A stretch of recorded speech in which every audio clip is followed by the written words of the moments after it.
morning and welcome to Going to Work with Gena, which is an Inspiremercial for STEM students. I am Dr. Gena Henderson. STEM students, this morning I want to talk about learning a new job.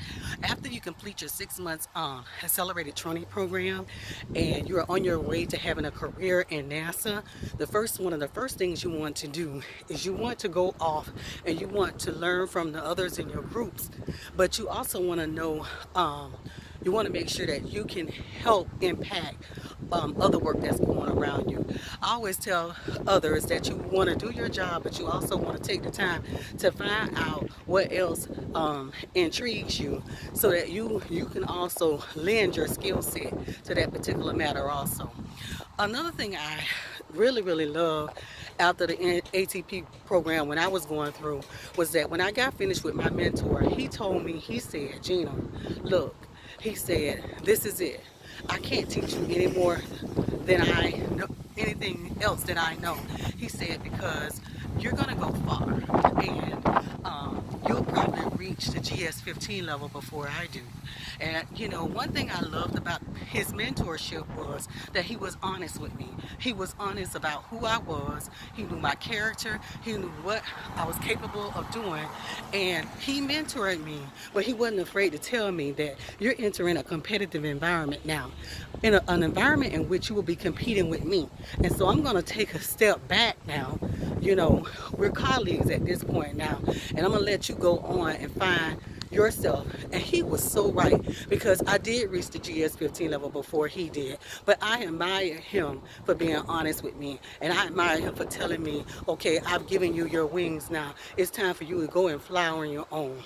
So one thing you want to do is you want to make sure that outside of that assigned mentor that you got through the ATP program, you want to go learn other things about the center, because now you want to go and find your own mentor.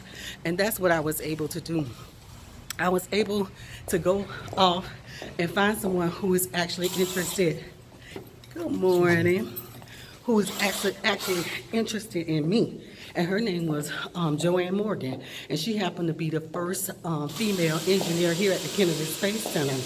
And she was basically interested in me because she had met Dr. Woodrow Whitlow at Langley where I interned, and he was basically telling her, you guys stole one of my employees down at Kennedy. And she promised him.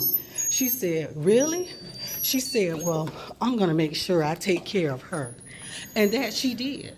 So when it came to that payloads processing position that I had, I was only there for like a year and a half before I started going over to safety and quality assurance and started working for her. So I'm telling you, your reputation, your character speaks a lot about you. So people need to see that you are a hard worker. And I can tell you that it took me about maybe, I'll say, 8 years to learn the Kennedy Space Center. And then after that, it took a few more years before I became a subject matter expert. Okay, so we're going to talk about subject matter experts and what that encounter the next time that we talk about being a part of NASA from a new hire's perspective, okay? Because once you've been conditioned, you've been here, you've acquired knowledge, now between 8 to 10 years, you can become a subject matter expert, okay? So I want to thank you for going to work with Gena this morning. And if there are any infomercials that you missed, please don't hesitate to go to YouTube, Going to Work with Gena. Thank you.